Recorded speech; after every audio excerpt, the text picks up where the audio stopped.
Voilà, je prends connaissance de dépêches. Nous ferons une synthèse de tous ces événements qui continuent à nous parvenir dans ce journal qui, encore une fois, accompagne l'actualité telle qu'elle se déroule en ce moment même en Allemagne de l'Est. Voici, après les réactions de Washington, les premières réactions politiques en France. Elles émanent de Paul Quilles, au nom du gouvernement, et de Jacques Toubon, RPR.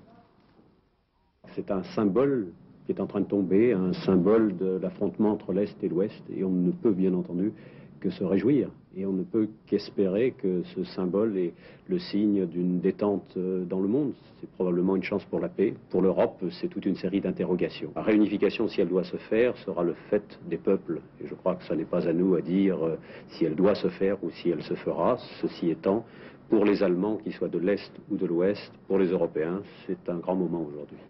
Je pense que ça va naturellement créer en Allemagne de l'Est un enjeu tout à fait considérable. Est-ce que les pouvoirs publics, enfin les communistes, sont capables de rattraper, si j'ose dire, cette volonté des Allemands de l'Est de liberté qui risque de se traduire bien sûr par un flux très important d'émigration.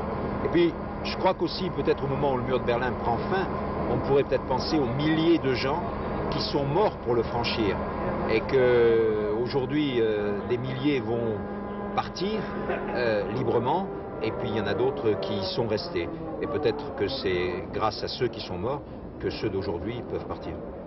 Réaction à l'instant de M. Dumas, le ministre français des Affaires étrangères, qui se félicite de cette ouverture à l'Est.